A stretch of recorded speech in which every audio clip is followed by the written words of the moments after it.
একটি আসনে একসাথে 1033 জন প্রার্থী ভোটে দাঁড়িয়েছিলেন। না, এটি কোনো গল্প নয়, সম্পূর্ণ সত্যি। একসাথে এতজন প্রার্থী ভোটে দাঁড়ানোর একটি রেকর্ড। আজ ফান্ডামেন্টাল অভ্রনীলের ভোট ফান্ডার সিরিজের নতুন পর্বে বলবো একসাথে এতজন প্রার্থীর একটি মাত্র আসনেই ভোটে দাঁড়ানোর রেকর্ড নিয়ে।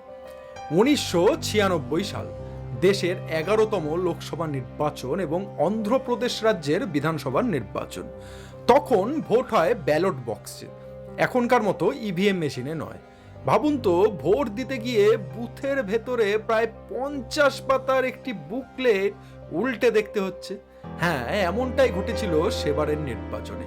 প্রথমে বলবো অন্ধ্রপ্রদেশ, বর্তমান তেলেঙ্গানা রাজ্যের নালগোন্ডা লোকসভা কেন্দ্রের কথা, যেখানে সর্বাধিক 480 জন প্রার্থী লড়াই করেছিলেন এবং এখন পর্যন্ত লোকসভার একটি আসনে এতজন প্রার্থীর লড়াই করার এটিই ছিল রেকর্ড। সেই সঙ্গে 477 জন প্রার্থীরই কিন্তু জামানত বাজেয়াপ্ত হয়, মানে মোট ভোটের 1/6 ভোটও 477 জন প্রার্থী পাননি। এই নালগোন্ডা ছাড়াও কর্ণাটকের বেলগাঁও লোকসভা আসনে 456 জন প্রার্থী সেবারের ভোটে দাঁড়ায়। এটি দ্বিতীয় সর্বোচ্চ রেকর্ড, যার মধ্যে 454 জনেরই জামানত বাজেয়াপ্ত হয়। নালগোন্ডা ও বেলগাঁওয়ে এত বেশি প্রার্থী দাঁড়ালো কেন? এর বড় কারণ ছিল নিজেদের সমস্যার দিকে সবার দৃষ্টি আকর্ষণ করা। নালগোন্ডায় পানীয় জলে অতিরিক্ত ফ্লোরাইডের কারণে মারাত্মক জল সংকট ছিল। অন্যদিকে বেলগাঁওয়ের মারাঠি ভাষাভাষী মানুষ চাইছিলেন যে এই এলাকা মহারাষ্ট্রের সঙ্গে যুক্ত হোক। এই সমস্যা জাতীয় স্তরে তুলে ধরতেই সাধারণ মানুষ প্রতিবাদ হিসেবে ভোটে দাঁড়ানোর সিদ্ধান্ত নেয়। কিন্তু 1996-এর সেই নির্বাচনে অত্যধিক প্রার্থী দাঁড়ানোর ট্রেন্ড দেখা গিয়েছিল আরও বেশ কয়েকটি আসনে, যেমন পূর্ব দিল্লি 122 জন যেখানে দাঁড়িয়েছিল, ভিওয়ানি লোকসভা 122 জন, পশ্চিম দিল্লিতে 105 জন দাঁড়ান, যাদের মধ্যে প্রায় 99%রই জামানত বাজেয়াপ্ত হয়। দেখা যাচ্ছে এদের মধ্যে অধিকাংশই ছিলেন অগুরুত্বপূর্ণ বা সিরিয়াস নন এমন প্রার্থী, যাদের জামানত বাজেয়াপ্তই হয়ে গেছে।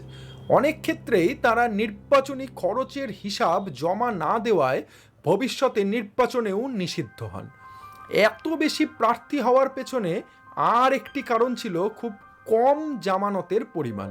1951 সালের জনপ্রতিনিধিত্ব আইনের ধারা 34(1) এ অনুযায়ী লোকসভা বা বিধানসভা নির্বাচনে লড়তে গেলে প্রত্যেক প্রার্থীকে নির্দিষ্ট পরিমাণ জামানত জমা দিতে হতো। 1996 সালের অভিজ্ঞতার পর এই জামানতের পরিমাণ অনেকটাই বাড়ানো হয়। আগে প্রার্থী হতে দরকার ছিল সাধারণের জন্য 500 টাকা, এখন সেটি বেড়ে হয়েছে লোকসভায় 12,500 এবং বিধানসভায় 10,000 টাকা। মানে চাইলেই সবাই ভোটে দাঁড়াতে কিন্তু পারবে না, গ্যাটের টাকা তাকে খরচ করতেই হবে। আর এটি হয়েছিল 1996 সালের লোকসভায় নালগোন্ডা আসনে 480 জন দাঁড়ানোর পর থেকে। এবার বলবো 1996 সালে বিধানসভার ভোটে একটি আসনে 1033 জন দাঁড়ানোর অভূতপূর্ব রেকর্ডের কথা। বিধানসভা নির্বাচনে সর্বাধিক প্রার্থী রেকর্ড তামিলনাড়ুর মোদাকুরিচি কেন্দ্রের দখলে, যেখানে অবিশ্বাস্যভাবে 1033 জন প্রার্থী প্রতিদ্বন্দ্বিতা করেছিলেন। এত সংখ্যক প্রার্থী থাকার কারণে ভোট গ্রহণ 1 মাস পিছিয়ে দিতে পর্যন্ত হয়েছিল, কারণ ব্যালট পেপার, আসলে ব্যালট বই প্রস্তুত করতে সময় লেগে গিয়েছিল।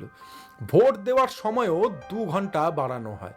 1033 জনের মধ্যে মাত্র 3 জন ছাড়া বাকিদের সবারই জামানত কিন্তু বাজেয়াপ্ত হয়।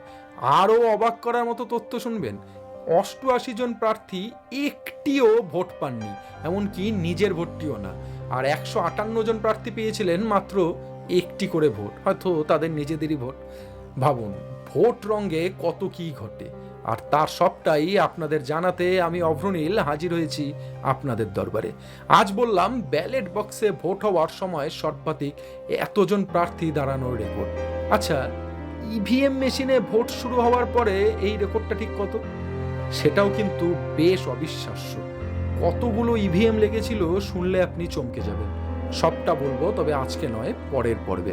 নমস্কার, আমি অভ্রনীল, আপনারা দেখলেন ফান্ডামেন্টাল অভ্রনীল। ততক্ষণ ভালো থাকুন, সুস্থ থাকুন, দেখা হচ্ছে নতুন পর্বে।